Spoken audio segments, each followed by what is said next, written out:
నమస్తే ఈనాటి వార్తలకు స్వాగతం. ఈనాటి వార్తల్లోని ముఖ్యాంశాలు. పండుగ వాతావరణంలో అమరావతి పునః ప్రారంభ సభ. ఆంధ్రప్రదేశ్ ప్రగతికి భుజం కాస్తామని ప్రజలకు హామీ ఇచ్చిన ప్రధాని నరేంద్ర మోదీ.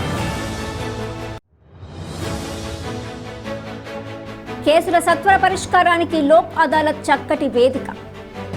జూలై 5న నిర్వహించే లోక్ అదాలత్ను సద్వినియోగం చేసుకోవాలని కోరిన జంగారెడ్డిగూడెం మెజిస్ట్రేట్ తేజస్వి.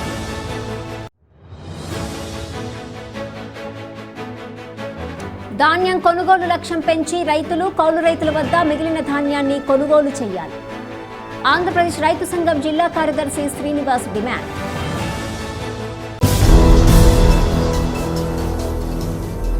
ఆంధ్రప్రదేశ్ అభివృద్ధికి కూటమి ప్రభుత్వం కట్టుబడి ఉందని, రాష్ట్ర ప్రగతికి భుజం కాస్తామని ప్రధాని నరేంద్ర మోదీ హామీ ఇచ్చారు. ఆంధ్రప్రదేశ్ను అధునాతన ప్రదేశ్గా మార్చే శక్తి అమరావతికి ఉందని ఉద్ఘాటించారు. ఇంద్రలోక రాజధాని పేరు అమరావతి.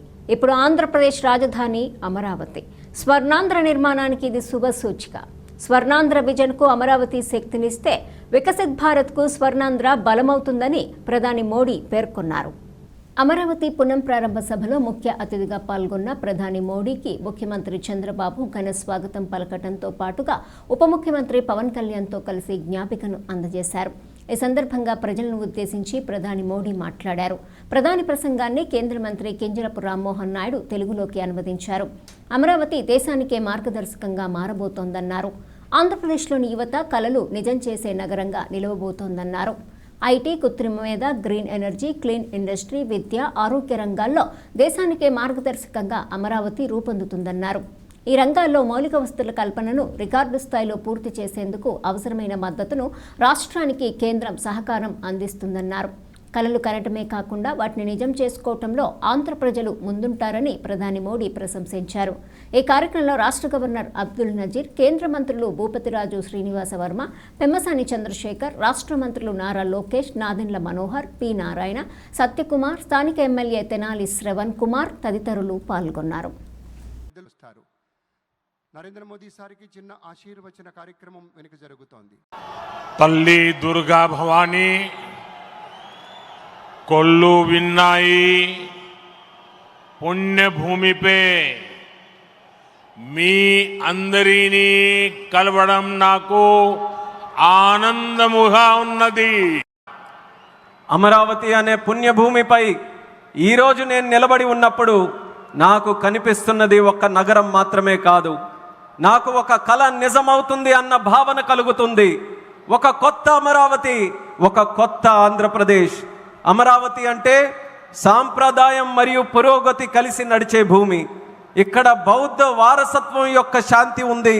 అలాగే వికసిత భారతదేశాన్ని నిర్మించుకోగలిగిన శక్తి కూడా ఉంది. ఇవాళ సుమారు 60,000 కోట్ల రూపాయలు విలువైన ప్రాజెక్టులకి శంకుస్థాపనలు మరియు ప్రారంభోత్సవ కార్యక్రమాలు చేస్తున్నాం. ఇవి కేవలం కాంక్రీట్ నిర్మాణాలు మాత్రమే కావు. ఇవి ఆంధ్రప్రదేశ్ ఆశలకు మరియు వికసిత భారతదేశ ఆశయాలకు ఒక బలమైన పునాది వేయబోతుంది. నేను వీరభద్ర స్వామికి, అమరలింగేశ్వర స్వామికి మరియు తిరుపతి వెంకన్న స్వామికి వారి పాదాలకి నమస్కరిస్తూ ఆంధ్రప్రదేశ్ ప్రజలకు హృదయపూర్వక శుభాకాంక్షలు తెలియజేసుకుంటున్నాను. అలానే ముఖ్యమంత్రి చంద్రబాబు నాయుడు గారికి, పవన్ కళ్యాణ్ గారికి నా ప్రత్యేక శుభాకాంక్షలు తెలియజేస్తున్నాను. ఇంద్రుడు తాలూకా రాజధాని పేరు అమరావతి అని మన అందరికీ కూడా తెలుసు. ఇప్పుడు అమరావతి మన ఆంధ్రప్రదేశ్ రాష్ట్రానికి రాజధానిగా నిలిచింది. ఇది కేవలం యాదృచ్ఛికం కాదు, ఇది స్వర్ణ ఆంధ్రప్రదేశ్ రాష్ట్ర నిర్మాణానికి శుభ సూచకం అనేది తెలియజేస్తున్నాను. స్వర్ణాంధ్ర వికసిత భారతదేశ సంకల్పానికి బలమిస్తుంది. అలానే అమరావతి మన స్వర్ణాంధ్ర విజన్కు శక్తినిస్తుంది. అమరావతి అంటే కేవలం ఒక నగరం కాదు, అమరావతి ఒక శక్తి. ఆంధ్రప్రదేశ్కు ఆంధ్రప్రదేశ్గా అధునాతన ఆంధ్రప్రదేశ్గా మార్చే శక్తి అని తెలియజేస్తున్నాను. అమరావతి అనేది ప్రతి ఆంధ్ర యువకుడి కలలు నిజమయ్యే నగరంగా తయారవబోతుంది. Information technology, artificial intelligence, green energy, clean industries, విద్య, ఆరోగ్య రంగాల్లో రానున్న రోజుల్లో అమరావతి దేశంలోనే ప్రధాన నగరంగా నిలవబోతుంది. ఈ రంగాల కోసం అవసరమైన మౌలిక వసతులు నిర్మించడానికి కేంద్ర ప్రభుత్వం రికార్డు స్పీడ్తో పనులు పూర్తి చేయడానికి రాష్ట్ర ప్రభుత్వానికి సంపూర్ణ సహకారం అందించబోతుందని తెలియజేస్తున్నాను. 2015లో ప్రజల రాజధానిగా అమరావతికి నేను శంకుస్థాపన చేశాను. గత 10 ఏళ్లలో కేంద్ర ప్రభుత్వం అమరావతికి అన్ని రకాలుగా మద్దతుగా నిలిచింది. ఇక్కడ మౌలిక వసతుల నిర్మాణానికి అవసరమైన ప్రతి అడుగు కూడా వేసింది. ఇప్పుడు చంద్రబాబు నాయుడు గారి నాయకత్వంలో ప్రభుత్వం ఏర్పడిన తర్వాత అభివృద్ధి మరింత వేగంతో ముందుకు వెళ్తుంది. ఇక్కడ హైకోర్టు, అసెంబ్లీ, సచివాలయం, రాజ్భవన్ వంటి అవసరమైన నిర్మాణాలకు ప్రస్తుతం ప్రాధాన్యత ఇస్తుంది. ఎన్టీఆర్ గారు వికసిత్ ఆంధ్రప్రదేశ్ కోసం కల కన్నారు. మనమందరం కలిసి అమరావతి మరియు ఆంధ్రప్రదేశ్ని వికసిత భారతదేశానికి గ్రోత్ ఇంజన్గా తయారు చేయాలి. మనం ఎన్టీఆర్ గారి కలల్ని నిజం చేయాలి. నారా చంద్రబాబు నాయుడు గారు అలాగే సోదరులు పవన్ కళ్యాణ్ గారు ఇది మనం చేయాలి, ఇది మనమే చేయాలి. గత 10 ఏళ్లలో భారతదేశం ఫిజికల్, డిజిటల్ మరియు సోషల్ ఇన్ఫ్రాస్ట్రక్చర్పై ప్రత్యేక దృష్టి సారించింది. ఇప్పుడు భారత్ ప్రపంచంలో అత్యంత వేగంగా మౌలిక వసతులు అభివృద్ధి చెందుతున్నటువంటి దేశాల్లో ఒకటిగా నిలుచుంది.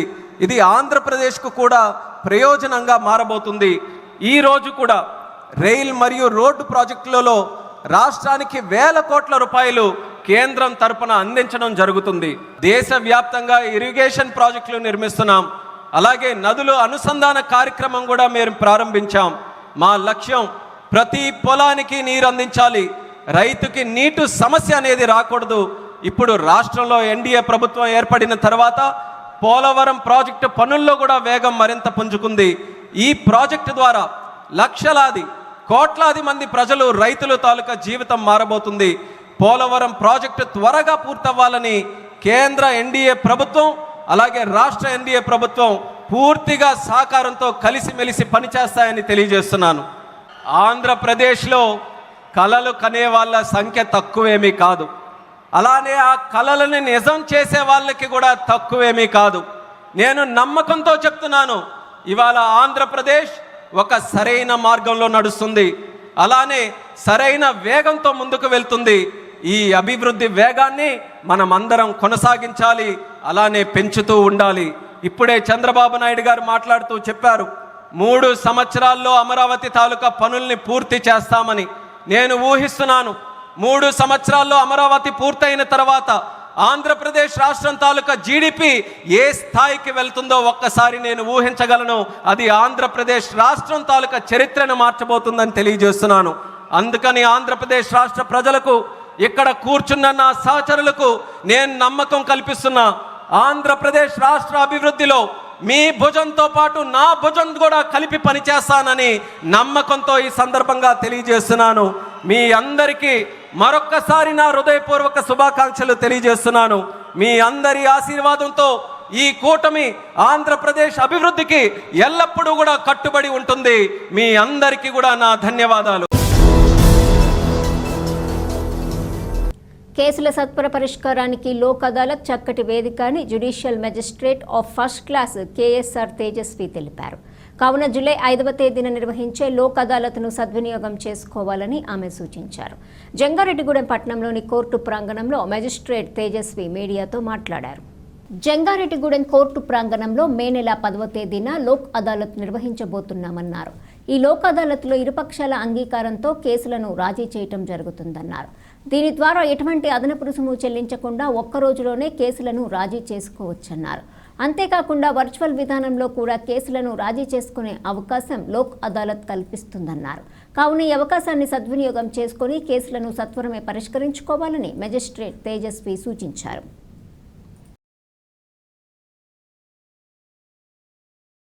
అందరికీ నమస్కారం అమ్మ. మన జాతీయ లోక్ అదాలత్ లోని రాజీ తగ్గ కేసులు ఏవైనా సరే అవి పోలీస్ స్టేషన్ లో పెండింగ్ ఉన్నా, అలానే కోర్టులో ఫైల్ అయిన పెండింగ్ కేసెస్ కానీ, చెక్ బౌన్స్ కేసులు కానీ, లేదా మనోవర్తికి వేసుకున్న ఫ్యామిలీ మ్యాటర్స్ ఏవన్నా కూడా, బిఎస్ఎన్ఎల్వి ఇలాంటి అన్ని కంప్లైంట్స్ కూడా ఎవరైనా రాజీ చేసుకోవాలి అనుకుంటే ముందుకొచ్చి ఈ లోక్ అదాలత్ లో మీరు సెటిల్ గానీ కాంప్రమైజ్ గానీ చేసుకోవచ్చమ్మా. అలానే ఈ లోక్ అదాలత్ బెంచ్ లోని జ్యుడిషియల్ ఆఫీసర్సే ఉంటారు, అలానే ప్యానెల్ లాయర్స్ ఉంటారు. మీరు ఎటువంటి సందేహాలు ఉన్నా సరే వాళ్ళతో క్లారిఫై చేసుకొని మీరు రాజీ చేసుకోవచ్చు. ఈ లోక్ అదాలత్ లోని మనకి అవార్డు పాస్ చేయడం జరుగుతుంది. దాన్ని కనుక ఎవరైనా తప్పినట్లయితే మీకు ఏ నష్టం జరగదు. మీరు దాని ఒక సివిల్ కోర్ట్ డిగ్రీలా భావించి మీరు ఈపీ ఫైల్ చేసుకోవచ్చు.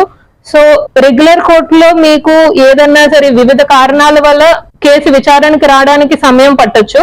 కానీ మీరు లోక్ అదాలత్ లోని ఫెయిర్ అండ్ స్పీడీ జస్టిస్ జరుగుతుంది.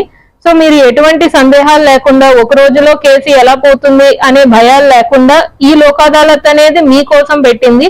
ఫ్రీ ఆఫ్ కాస్ట్ పెట్టారు మనకి. ఇది నేషనల్ లీగల్ సర్వీస్ అథారిటీ వాళ్ళ నుంచి వచ్చింది. మీరెవరన్నా పార్టీలు రాజీ చేసుకోవాలి కేసులు అనుకునేవారు మండల్ లీగల్ సర్వీస్ అథారిటీ వాళ్ళని సంప్రదించినా, మీ లాయర్ ఎవరినైనా సంప్రదించినా, పోలీస్ స్టేషన్ ని సంప్రదించినా మీ కేసెస్ ని లోక్ అదాలత్ బెంచ్ కి రిఫర్ చేయడం జరుగుతుంది. అక్కడ విచారించి మీ కేసుని ఒక రోజులోనే రాజీ చేయడం జరుగుతుంది. ఈ లోక్ అదాలత్ అనేది మనకి ఇరు వర్గాల పార్టీలు కోర్టుకి రావాల్సి ఉంటుందమ్మా. ఇన్ కేసు రాలేని పక్షాన్ని కూడా ఎలక్ట్రానిక్ మోడ్ లో మనకి లోక్ అదాలత్ చేయడం జరుగుతున్నది. వేరే ఊర్లో ఉన్నా వేరే రాష్ట్రంలో ఉన్నా సరే వాట్సాప్ ద్వారా ఎలాగైనా వీడియో కాల్ ద్వారా కూడా లోక్ అదాలత్ జరిపించడం జరుగుతున్నది. మనకి జరిగే లోక్ అదాలత్ ని మీరు మీ మంచికై వినియోగించుకుంటారని కోరుకుంటున్నాను. అలానే మీకు తెలిసిన వారు గాని లేదా మీ ఇంట్లో చుట్టుపక్కల ఎవరికన్నా కేసులు ఉంటే ఈ లోక్ అదాలత్ గురించి మీరు చెప్పి కేసులు సెటిల్ చేసుకుంటారు. జిల్లాలో ధాన్యం కొనుగోలు నిలిపివేయడంపై ఏలూరు కలెక్టరేట్ ముందు బైఠాయించి ఆంధ్రప్రదేశ్ రైతు సంఘం జిల్లా కమిటీ ఆధ్వర్యంలో శనివారం అన్నదాతలు ధర్నా నిర్వహించారు. జిల్లా కలెక్టరేట్, జిల్లా పౌర సరఫరాల సంస్థ మేనేజర్ కార్యాలయం ముందు రైతులు, కౌలు రైతులు ఆందోళన చేపట్టారు. ధాన్యం కొనుగోలు టార్గెట్స్ పెంచి తమ ధాన్యం కొనుగోలు చేయాలంటూ పెద్ద ఎత్తున నినాదాలు చేశారు. ఈ సందర్భంగా ఆంధ్రప్రదేశ్ రైతు సంఘం జిల్లా కార్యదర్శి కె శ్రీనివాస్ మాట్లాడుతూ ధాన్యం కొనుగోలు లక్ష్యం పూర్తయిందని, రబీ ధాన్యం కొనుగోలు నిలిపివేయడం దారుణమని విమర్శించారు. రైతు పండించిన ప్రతి గింజ కొనుగోలు చేస్తామని హామీ ఇచ్చిన ప్రభుత్వం టార్గెట్స్ పేరుతో రైతులను ఇబ్బందులకు గురి చేయడం తగదన్నారు. జిల్లాలో సుమారు 4 లక్షల మెట్రిక్ టన్నుల ధాన్యం ఉత్పత్తి అంచనా కాగా ఇందులో 2,20,000 మెట్రిక్ టన్నులు మాత్రమే కొనుగోలు లక్ష్యంగా నిర్దేశించి ఆ మేరకే కొనుగోలు చేసి లక్ష్యం పూర్తయిందనే పేరుతో మిగిలిన ధాన్యం కొనుగోలు చేయకపోవడం అన్యాయమన్నారు. కావున ధాన్యం కొనుగోలు లక్ష్యం వెంటనే పెంచి రైతులు, కౌలు రైతుల వద్ద మిగిలిన ధాన్యాన్ని వెంటనే కొనుగోలు చేయాలని డిమాండ్ చేశారు. ఈ కార్యక్రమంలో రైతులు పైరెడ్డి లక్ష్మణరావు, బోరగిరి కనకరాజు, తిరుమలశెట్టి జగదీశ్వరరావు, ఆకిరి నాగరాజు, తోట వెంకట సత్యనారాయణ, తిరుమలశెట్టి లీలా మాధవరావు, బాలాజీ తదితరులు పాల్గొన్నారు. ఈరోజు ఏలూరు జిల్లాలో ధాన్యం కొనుగోలు నిలిచిపోయి రైతులు ఇబ్బంది పడతా ఉన్నారు. ఇవాళ రైతు సేవా కేంద్రాల దగ్గర లోడ్ చేసిన ధాన్యం లారీల్లో, ట్రాక్టర్లు ఉండిపోయిన పరిస్థితి కూడా కనబడతా ఉంది. ఏలూరు మండలం వెంకటాపురం రైతు సేవా కేంద్రం దగ్గర ఆ రకంగా లోడ్లు ఉన్నాయి. అవి గత 3 రోజుల నుంచి మిల్లులు తరలించడం లేదు. టార్గెట్స్ అయిపోయిన పేరుతో రైతులు ఇబ్బంది పెడతా ఉన్నారు. ప్రభుత్వం ఏమో మేము రైతు పండించిన ప్రతి గింజ కొనుగోలు చేస్తామని చెప్పేసి మాటలు చెప్తూ ఆచరణలో పండించిన పంటను పూర్తిగా కొనుగోలు చేయకుండా అన్నదాతలను ఇబ్బంది పెట్టడం చాలా దుర్మార్గమైన చర్యగా మేము భావిస్తా ఉన్నాం.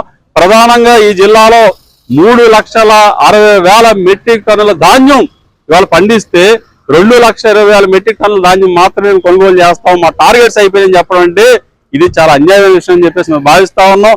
ఎంతో కష్టపడి ప్రైవేట్ అప్పులు తీసుకొచ్చి పెట్టుబడి పెట్టి కష్టపడి పంట పండించి కళ్ళలో పెడితే ఆ ధాన్యాన్ని మీరు కొనుగోలు చేయాలని చెప్పేసి అడుగుతా ఉన్నాం.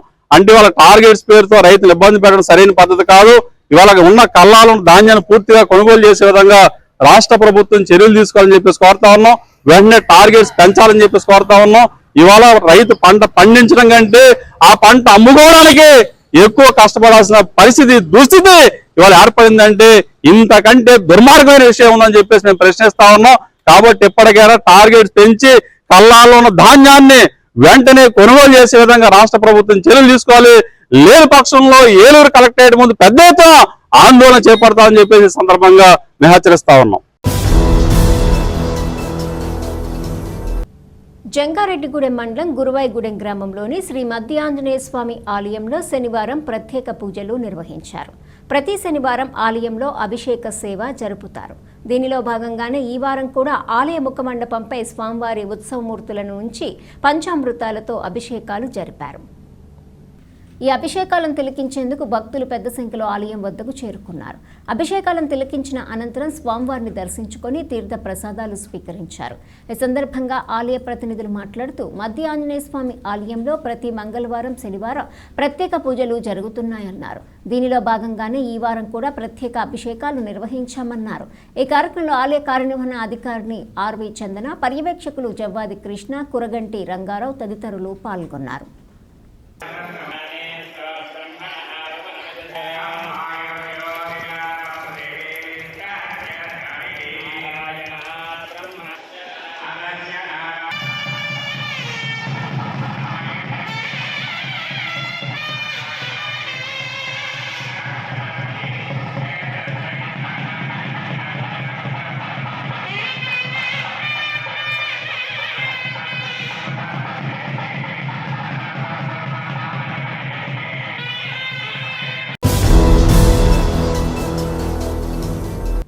శ్రీనివాస గోవింద, వెంకట్రమణ గోవింద అంటూ ద్వారకా తిరుమల శ్రీ వెంకటేశ్వర స్వామి ఆలయానికి వచ్చిన పలువురు యాత్రికులు భక్తి విశ్వాసాలతో తమ మొక్కుబడులు తీర్చుకున్నారు. చిన్న వెంకన్నకు ప్రీతికరమైన రోజు శనివారం, అందులోనూ వేసవి సెలవులు కావడంతో ఆలయానికి దాదాపు 15 నుంచి 20 వేల మంది పైబడి యాత్రికులు వచ్చి స్వామి అమ్మవార్లను దర్శించుకున్నారు. శ్రీవారి దర్శనానికి సుమారు 2 గంటల సమయం పట్టింది. శ్రీవారి వైకుంఠ క్యూ కాంప్లెక్స్లో 5 కంపార్ట్మెంటు భక్తులతో నిండిపోయాయి. ఆలయానికి వచ్చిన పలువురు యాత్రికులు ముందుగా కేశఖండనశాలలో మొక్కుబడులు తీర్చుకున్నారు. దర్శనం అనంతరం వారంతా స్వామివారి ఉచిత అన్నప్రసాదాన్ని స్వీకరించారు. అలాగే స్వామివారి నిత్య కళ్యాణంలో 120 జంటలు పాల్గొన్నారు. భక్తుల గోవింద నామస్మరణలతో ఆలయ పరిసరాలు ఆధ్యాత్మిక శోభను సంతరించుకున్నాయి.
ఇప్పుడు ఒక చిన్న విరామం తీసుకుందాం, చూస్తూనే ఉండండి.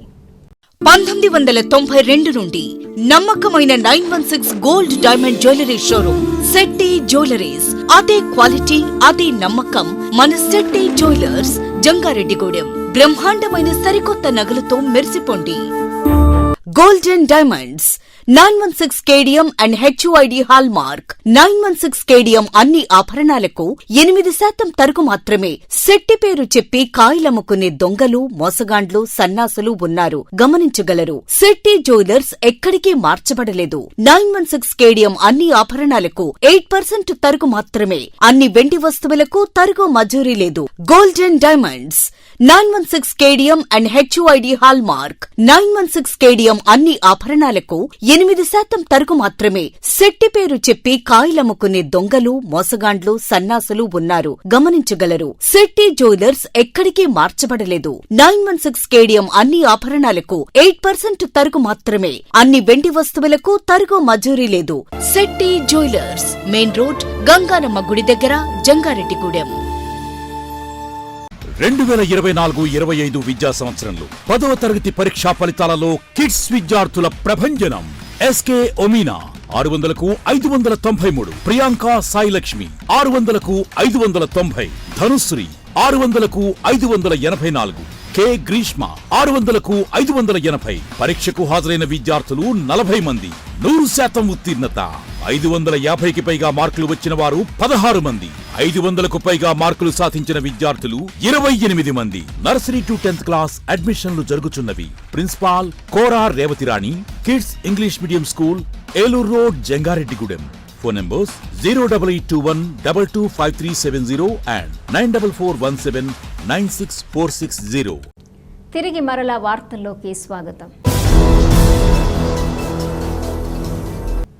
నెలలు నిండిన గర్భిణీలు సిజేరియన్ ఆపరేషన్కు మొగ్గు చూపకుండా నార్మల్ డెలివరీకి ఎక్కువ ప్రాధాన్యత ఇవ్వాలని ఏరియా ప్రభుత్వ ఆసుపత్రి సూపరింటెండెంట్ డాక్టర్ బేబీ కమల సూచించారు. జంగారెడ్డిగూడెం పట్టణంలోని ఏరియా ప్రభుత్వ ఆసుపత్రిలో డాక్టర్ బేబీ కమల మీడియాతో మాట్లాడారు. గర్భిణులకు సిజేరియన్ డెలివరీ వలన కలిగే నష్టాలను, నార్మల్ డెలివరీ వల్ల కలిగే ప్రయోజనాలను వివరించారు. ముఖ్యంగా నార్మల్ డెలివరీ జరిగితే పుట్టే బిడ్డ కూడా ఆరోగ్యకరంగా ఉంటుందన్నారు. వెంటనే తల్లిపాలు ఇవ్వటం వల్ల పలు రకాల వ్యాధులు కూడా దరిచేరవన్నారు. సిజేరియన్ ఆపరేషన్ వల్ల తల్లి, బిడ్డ కూడా ఇబ్బందులు ఎదుర్కోవాల్సి వస్తుందన్నారు.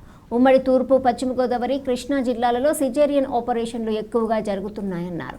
వీటిని నివారించాల్సిన బాధ్యత ప్రతి ఒక్కరిపై ఉందన్నారు. కావున గర్భిణులకు నార్మల్ డెలివరీ చేసేందుకు వారి తల్లిదండ్రులు కూడా మొగ్గు చూపాలని డాక్టర్ బేబీ కమల సూచించారు.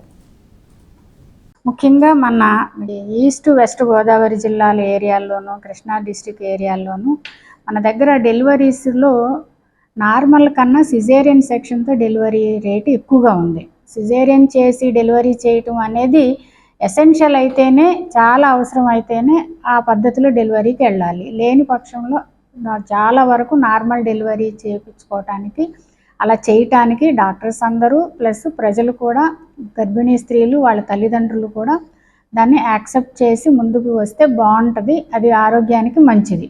ముఖ్యంగా నేను చెప్పేది ఏంటంటే, నార్మల్ డెలివరీ అయితే విదిన్ 24 hours, డెలివరీ అయిన తర్వాత 12 గంటలకే కొన్నిసార్లు అయితే వాళ్ళు లేచి తిరగగలుగుతారు, వాళ్ళ పనులు వాళ్ళు చేసుకోగలుగుతారు.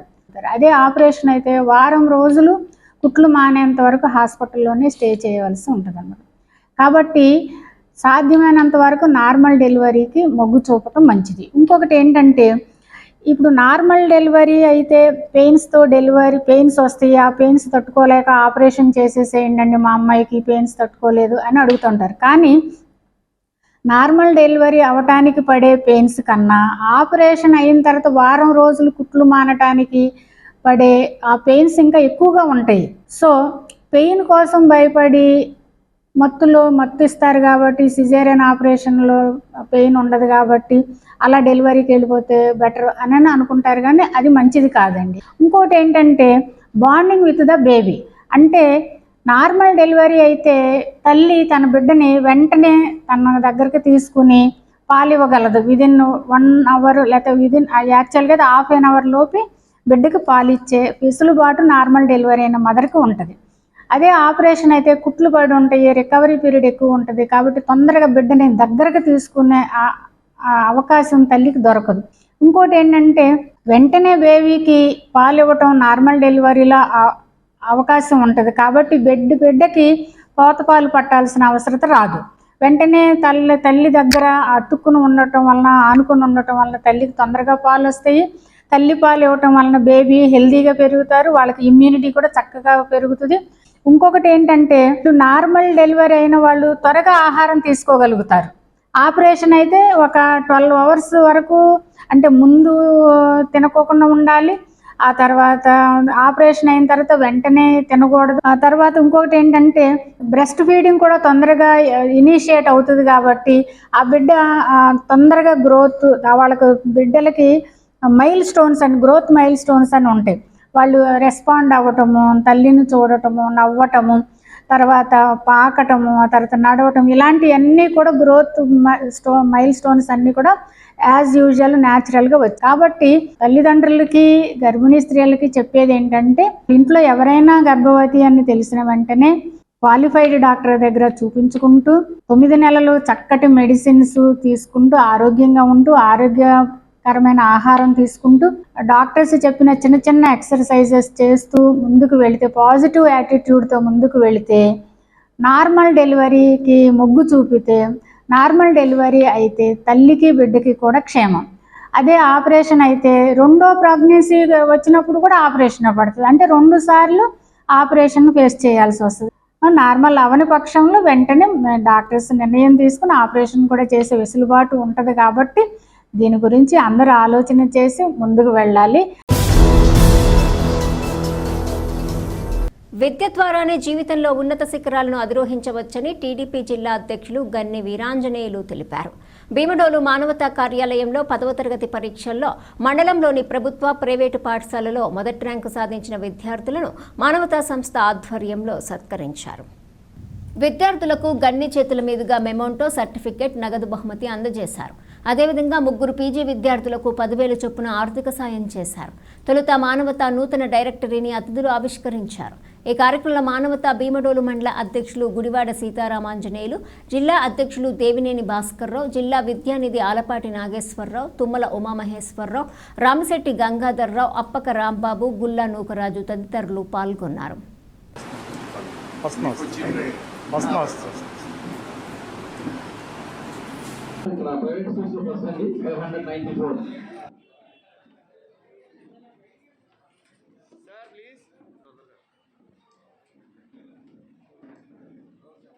భీమడోలు మండలంలో ఉన్నటువంటి ప్రభుత్వ మరియు ప్రైవేట్ స్కూళ్లలో అత్యుత్తమ మార్కులు సాధించినటువంటి విద్యార్థులందరికీ కూడా నగదు పురస్కారాలు, అలాగే సర్టిఫికేట్లు ఇచ్చి ప్రోత్సహించే పని చేసినందుకు భీమడోలు మానవతా సంఘాన్ని హృదయపూర్వకంగా అభినందిస్తూ, ఈ యొక్క ఎవరైతే మరి బాగా మార్కులు సంపాదించినటువంటి విద్యార్థులు ఉన్నారో వాళ్ళందరికీ కూడా మరి రాబోయే రోజుల్లో మిగతా వాళ్ళకు కూడా ఒక ఇన్స్పిరేషన్ కలిగించే విధంగా ఒక మంచి కార్యక్రమం ఏర్పాటు చేసి, ఈ కార్యక్రమానికి చేసినటువంటి జిల్లా అధ్యక్షులు కానీ, మండల అధ్యక్షులు కానీ, అలాగే వివిధ మండలాల నుంచి జిల్లాలో ఉన్నటువంటి మానవతా పెద్దలు, హాజరైనటువంటి ఎవరైతే బహుమతులు అందుకున్నారో వారి యొక్క తల్లిదండ్రులు, మిగతా వాళ్ళందరికీ కూడా ఈ కార్యక్రమం తరఫున స్వాగతం పలుకుతూ చాలా సంతోషం. ఇంతింతే ఒటిడింతే అనే సామెతగా మరి ఎప్పుడో రామచంద్రారెడ్డి గారు ఈ మానవతా సంస్థను స్టార్టింగ్లో చాలా చిన్న సంస్థగా ప్రారంభించినప్పటికీ కూడా అది వేణుకుని ఈవేళ ఒక మహావృక్షమై మరి మండలమే కాదు, జిల్లానే కాదు, ఇతర జిల్లాలో యావత్ రాష్ట్రం అంతా కూడా విస్తరించే కార్యక్రమం చేస్తున్నందుకు మానవతా కుటుంబ సభ్యులందరికీ, అలాగే ఈ మానవతా కుటుంబ సభ్యునికి, ఈ యొక్క మానవతా కుటుంబానికి ఆర్థిక సహాయ సహకారం అందిస్తున్నటువంటి ఎంతో మంది పెద్దలు, దాతలు, వారందరికీ కూడా పాదాభివందనం చేస్తూ, ఎందుకంటే ఎవరైతే మన మానవతకి ఇది 10 మందికి సేవ చేసేటువంటి ఒక నిఖార్సైన సంస్థ అని చెప్పి ఎంతో మంది లక్షలాది రూపాయలు విరాళాలు ఇచ్చి బ్రహ్మాండమైన కార్యక్రమాలు చేయడమే కాకుండా మరి మా భీమడోలు మండలం మా అందరికీ కూడా గర్వకారణమే. జంగారెడ్డిగూడెం పట్టణంలోని గోకుల తిరుమల పారిజాత గిరిపై వేంచేసి ఉన్న శ్రీ వెంకటేశ్వర స్వామి దేవస్థానంలో ప్రత్యేక పూజలు నిర్వహించారు. శనివారం స్వామివారికి ప్రీతికరమైన రోజు కావడంతో విశిష్ట పూజలు జరిపారు. ఈ నేపథ్యంలో ప్రత్యేక అలంకరణలో భక్తులకు స్వామివారు దర్శనమిచ్చారు. దీంతో తెల్లవారుజాము నుంచే స్వామివారి దర్శనం కోసం భక్తులు ఆలయం వద్దకు పోటెత్తారు. ఆలయం చుట్టూ ప్రదక్షిణలు చేసి మొక్కుబళ్లు చెల్లించుకొని స్వామివారిని దర్శించుకొని తీర్థ ప్రసాదాలు స్వీకరించారు.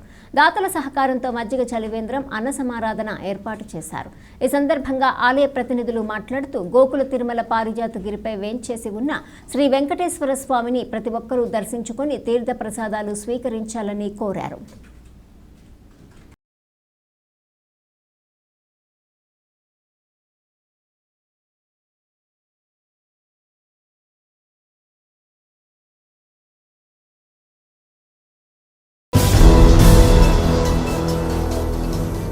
ఏలూరు జిల్లాలో శనివారం తెల్లవారుజామున త్రుటిలో పెను ప్రమాదం తప్పింది. ద్వారకా తిరుమల మండలం గున్నంపల్లి సమీపంలో జాతీయ రహదారిపై హైదరాబాద్ నుంచి 40 మంది ప్రయాణికులతో శ్రీకాకుళం జిల్లా పాతపట్నం వెళ్తున్న ప్రైవేటు ట్రావెల్స్ బస్సు ప్రమాదానికి గురైంది. తెల్లవారుజామున 3 గంటల సమయంలో గున్నంపల్లి సమీపంలోని బుట్టాయిగూడెం కాలనీ వద్ద హైవే దాటుకుంటూ ప్రవహించే వాగు బ్రిడ్జి గోడను ట్రావెల్స్ బస్సు బలంగా ఢీకొట్టి అదుపు తప్పి రహదారిపై తిరగబడింది. ప్రమాదంలో ఇద్దరికి స్వల్ప గాయాలు కావడంతో హైవే పెట్రోలింగ్ పోలీసులు గాయపడిన వారిని చికిత్స నిమిత్తం ఆసుపత్రికి తరలించారు. ప్రమాదంలో బస్సు రహదారిపై కాకుండా వాగు కాల్వలో పడి ఉంటే ప్రమాద తీవ్రత భయంకరంగా ఉండేదని స్థానికులు తెలిపారు.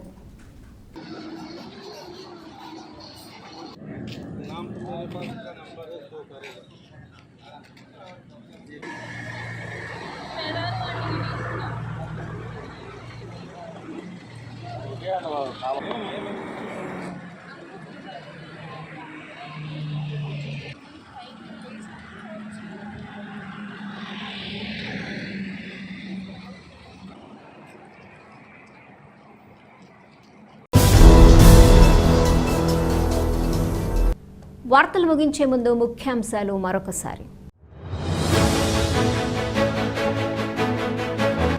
పండుగ వాతావరణంలో అమరావతి పునః ప్రారంభ సభ. ఆంధ్రప్రదేశ్ ప్రగతికి భుజం కాస్తామని ప్రజలకు హామీ ఇచ్చిన ప్రధాని నరేంద్ర మోదీ. కేసుల సత్వర పరిష్కారానికి లోక్ అదాలత్ చక్కటి వేదిక. జూలై 5న నిర్వహించే లోక్ అదాలత్ను సద్వినియోగం చేసుకోవాలని కోరిన జంగారెడ్డిగూడెం మెజిస్ట్రేట్ తేజస్వి.